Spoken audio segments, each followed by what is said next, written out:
6-Minute English. From BBC Learning English. Hello and welcome to 6-Minute English. I'm Neil. And I'm Dan. Now then, Dan, what do you think of dating apps? You know, apps on your phone that help you find a romantic partner. I can't say I've ever used them myself. How about you? Neither have I, but I've got friends who have, very successfully. Lots of weddings. Oh, great. Now, research shows that fewer than 5% of people who have used dating apps actually go out on a date with someone they've met through them. We'll find out the reasons for this shortly, but first, a question. Even though dating apps are not used as much as we might think, they are still big business. But do you know how big? Around the world last year, how much was spent on them?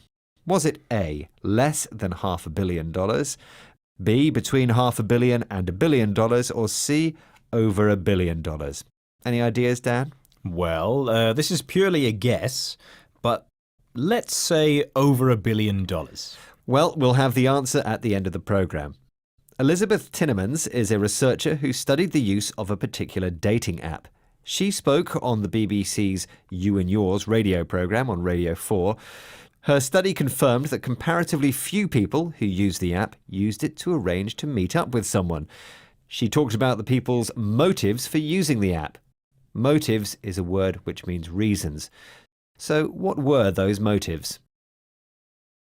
We found from all the people that we surveyed that only slightly more than half of them actually met up with someone. So it doesn't look like a lot of people are using it to meet up, but it makes sense because we also looked at why they were using a dating app.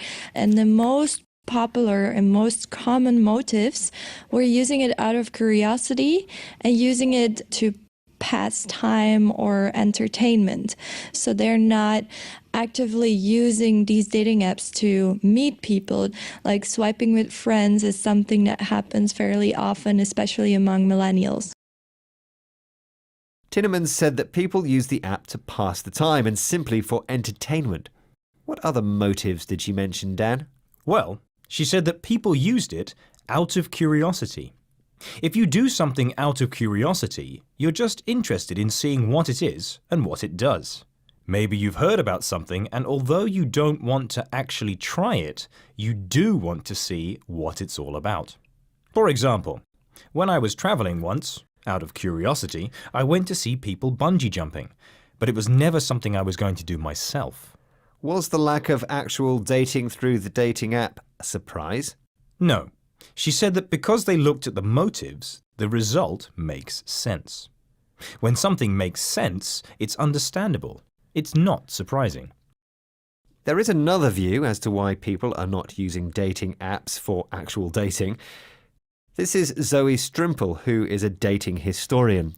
She argues that because there is so much choice and so many opportunities to find a partner through an app, it can make the dating process unpleasant, and people get tired of it. People are being horribly disillusioned. I think people have also started to feel jaded. People are feeling that they're aware that these relationships are often very callous, and that's to do with this sort of incredible sense of choice. She says that people feel disillusioned and jaded. What does she mean? When you're disillusioned, it means you're unhappy with and disappointed by something because it isn't as good as it used to be, or it's not as good as you thought it was going to be. If you have many experiences like that, you become jaded, which means you become bored and lose interest in something. She also commented that the dating experience can be callous. This means that emotionally, it can be very tough, and you have to be ready to accept rejection or to reject people yourself. And this is not always done in the kindest way. Here's Zoe Strimple again. People are being horribly disillusioned. I think people have also started to feel jaded. People are feeling that they're aware that these relationships are often very callous, and that's to do with this sort of incredible sense of choice. OK, time to review today's vocabulary, but first let's have the answer to that quiz question. I asked how much was spent on dating apps last year. Was it A, less than $500 million, B, between $500 million and $1 billion, or C, over $1 billion? Dan, you said? I said C, over $1 billion. Well, the total was just under $600 million, so the correct answer was B, between $500 million and $1 billion. Good guess if you got that one right. Right, now it's time to recap today's vocabulary. Our first word was motives. A motive is your reason for doing something. If something makes sense, it's not a surprise, and you can understand it.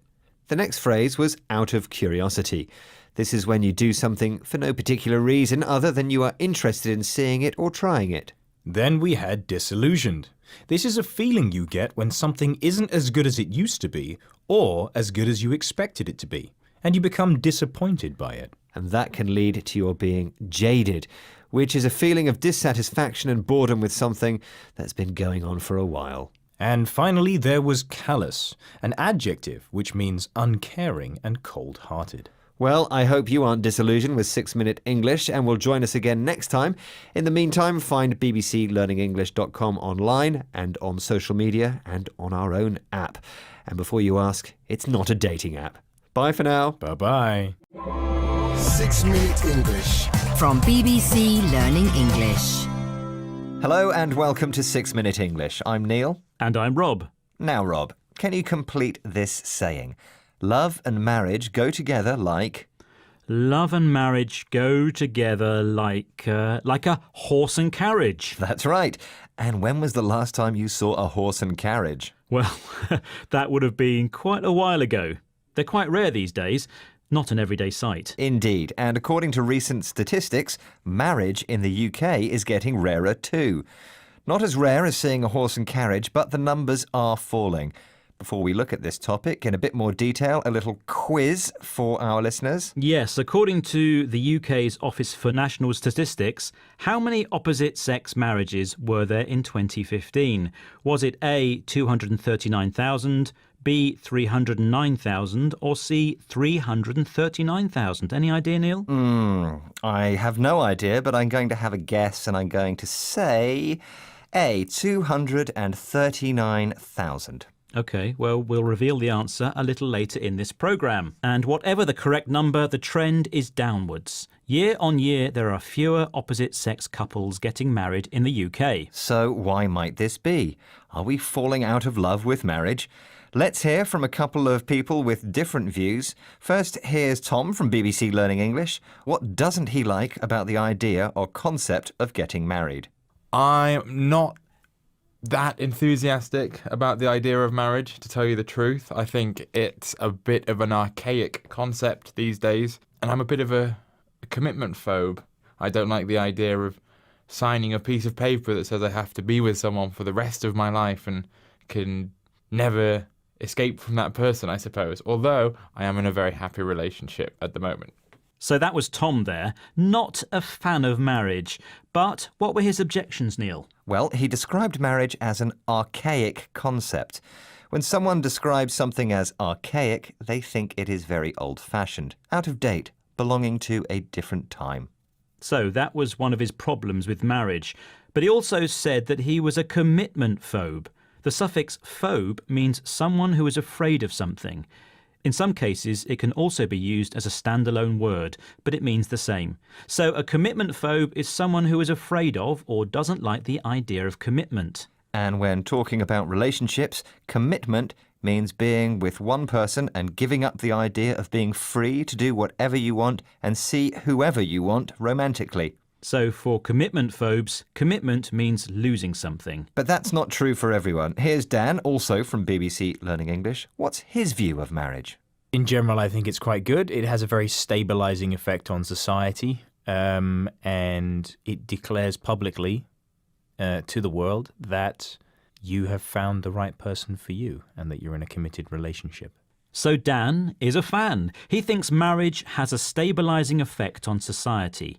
He sees marriage as being good for society as a whole. It makes society stronger, more stable. And he also sees it as a way to say to everyone that you have a strong relationship. You're with the one person you love. So for Dan, commitment and being in a committed relationship is a good thing.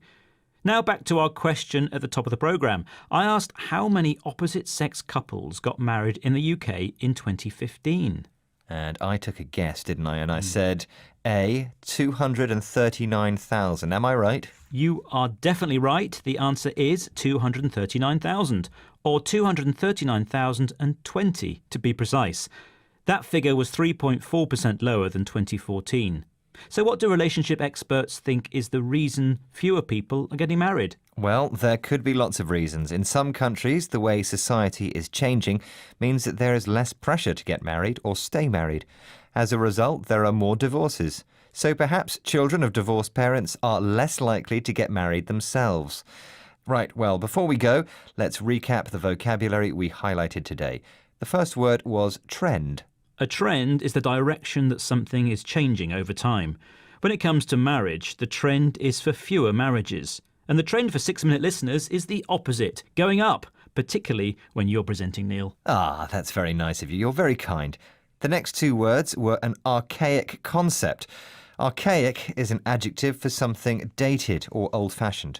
A bit like your fashion sense. Ugh, Rob, just as I was beginning to like you. Sorry about that. You know I don't mean it. In the interview, archaic was used to describe the concept of marriage, not your fashion sense. Concept is another word for an idea or belief. So an archaic concept is an old-fashioned idea. Our next expression was commitment phobe. We use this phrase to talk about someone who's scared of the idea of a long-term relationship because they see it as giving up some freedoms. You're obviously a compliment phobe. You're afraid of saying nice things about someone, so you always have to say something nasty as well, eh? Well, I said I was sorry. And finally, we had the adjective stabilizing. Something that is stable is strong, and something that makes something strong can be described as stabilizing. Dan expressed his belief that marriage had a stabilizing effect on society. Well, that's it for this program. For more, find us on Facebook, Twitter, Instagram, and our YouTube pages, and of course our website, bbclearningenglish.com, where you can find all kinds of other activities and videos and quizzes and things to help you improve your English. Thanks for joining us, and goodbye. Bye-bye. 6 Minute English. From BBC Learning English. Hello and welcome to 6 Minute English. I'm Dan and joining me today is Neil. Hi, Neil. Hi there, Dan. You're a married man, Neil. When you were wed, did your wife change her family name? Yes, she did. Was that her choice? Oh, yes, she didn't like her old name, so for her it was a win-win. How about you? Well, my wife wanted to keep her surname, but was forced to adopt mine because that was the law where we got married. Would you have thought about taking her name? That's what we're talking about in this 6 Minute English. A husband taking a wife's name after marriage. All that, 6 related words, and our quiz question. Okay, let's have the question. In which country has it been forbidden since 1789 for a citizen to change their name legally even after marriage? Is it A, Japan, B, France, or C, Turkey? I'm going to go for B, France. And we'll see if you're right later.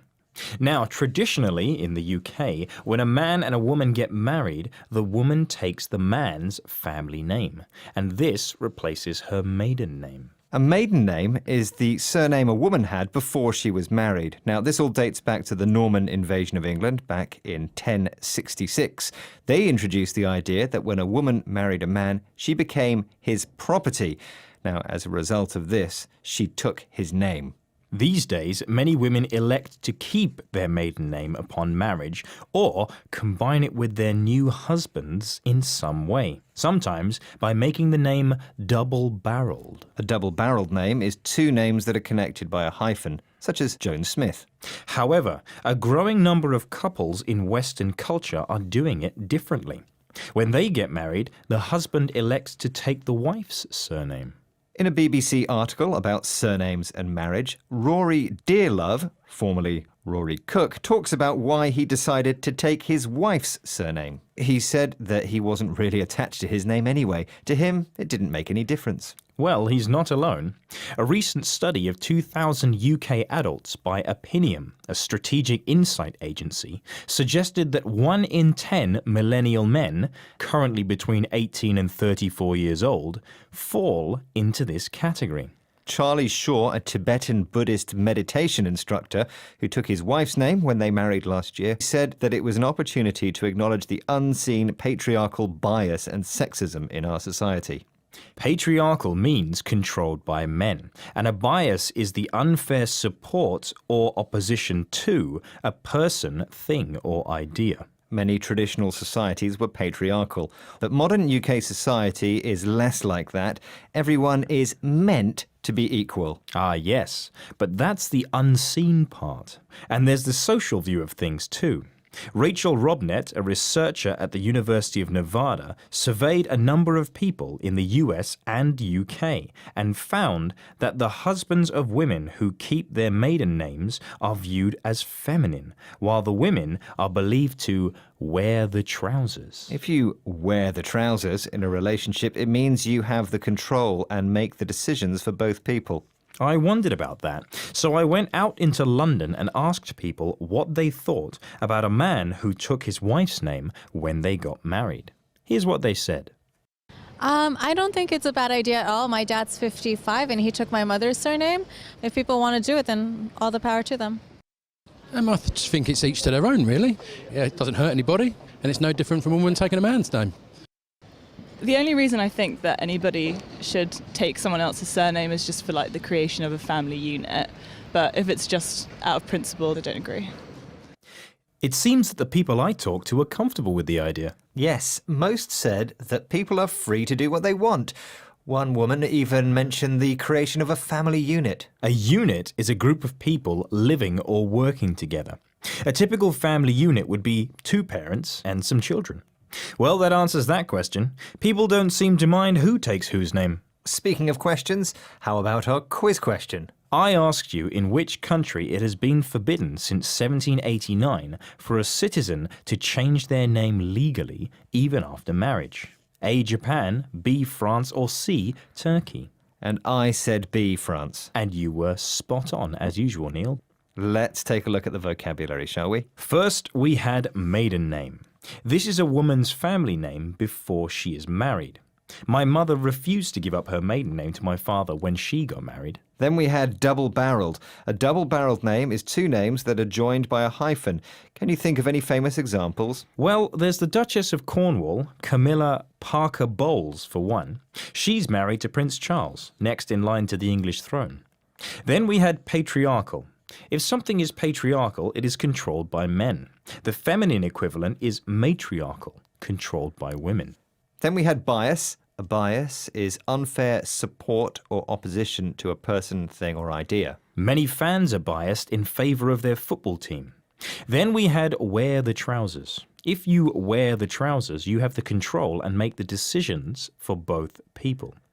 Do you wear the trousers in your marriage, Neil? Oh, we both wear the trousers in my marriage, thank you, Dan.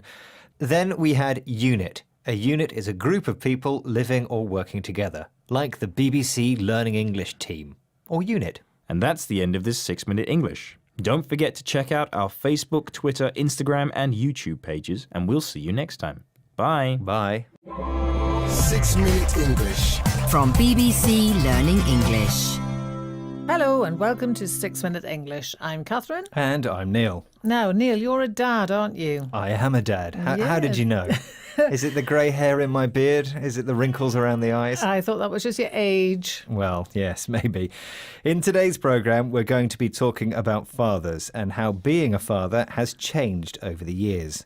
But before we hear more about this topic, our question for the day. According to recent research in the UK, what percentage of men are present when their children are born? Is it A, 55%, B, 75%, or C, 95%? What do you think? I think a lot of men these days like to see their children born. It's not culturally inappropriate, so I'm going to go for 95%. Well, we'll find out if you're right at the end of the programme. Now, Dr. Anna Mackin is an evolutionary anthropologist. She studies, among other things, how human behaviour has changed and is changing. She's written a book called The Life of Dad. She's been studying new fathers and spoke about her research on the BBC's Woman's Hour programme. She asked why men want to become fathers. She starts by saying that there are lots of reasons, but how many does she mention in her answer? There's lots of different reasons why men want to be fathers. For some of them, it's just the stage in life they've reached. You know, they've got the house, they've got the job, now it's time to have a family. Sometimes they admit that actually they're not that keen, but their partner wants a baby, so they're kind of going along with it. And a reasonable number actually say they do it because they want to undo what their father did to them. So rewrite history in relation to fathers and the experience of fathering to be a better father than their father was. How many reasons does she mention? She mentioned 3 reasons. The first was that it was that time in life. The guys had a home and a job, and having children was the thing to do next. Another reason was that it was what their partners wanted, even if they weren't that keen themselves. If you're not keen on something, it means you're not enthusiastic about it.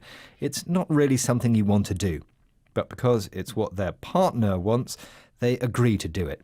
Or as Dr. Mackin said, they're going along with it.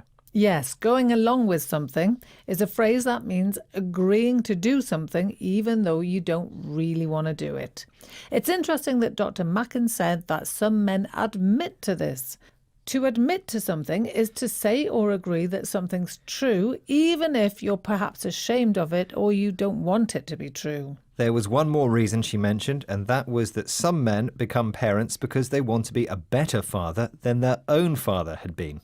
Let's listen again. There's lots of different reasons why men want to be fathers. For some of them, it's just the stage in life they've reached. You know, they've got the house, they've got the job, now it's time to have a family. Sometimes they admit that actually they're not that keen, but their partner wants a baby, so they're kind of going along with it. And a reasonable number actually say they do it because they want to undo what their father did to them. So rewrite history in relation to fathers and the experience of fathering to be a better father than their father was. So what is it about some fathers' own dads that they didn't like? Here's Dr. Mackin again. Well, in some cases, you know, the father would be neglectful. Some fathers were absent. And others, they just felt that they were a very, I suppose we'd say, a 1950s father, so distant, disciplinarian, not actually involved in their child's daily life and certainly not involved in their care. So today's generation fathers, even in the 10 years that I've been studying dads, we've seen a massive evolution in how hands-on fathers are. She talks there about some negative characteristics associated with dads in the past. She suggests that some fathers didn't have a very close relationship with their sons. They were absent, which means they weren't at home a lot and didn't spend time with their children. Yes, and some fathers were seen as disciplinarian. That describes someone whose main communication with their children was to give them strict rules and tell them off or punish them if they do something wrong. These days, according to Dr. Mackin, fathers are much more hands-on. This phrase means they are much more involved with their children and share bringing up their children with their partners. And talking of sharing, Neil, come on, it's time to tell me the answer to today's question. Yes, indeed. According to recent research in the UK, what is the percentage of fathers who are there when their children are born? Was it 55%, 75% or 95%? And I said a very optimistic 95%. Being optimistic is good, obviously, because you are correct. Yay! That's fantastic. And now for something else fantastic, our review of today's vocabulary. We started off with admit to, for when you say something's true, even if it might make you look a little bit bad. And before we go on, I have to admit, Neil, that it was me who ate your biscuit. Oh, which one? The one you left on the desk. Ah, that's all right. I wasn't really keen on it anyway. It had been on the floor. What? Ooh. Yeah, well, serves you right. And to be keen on something is our next phrase, meaning being very interested in and enthusiastic about something. Then we had to go along with something. This is when you agree to do something even if you're not keen on it. An absent father is one who is not at home to spend time with his children. And some fathers are disciplinarians.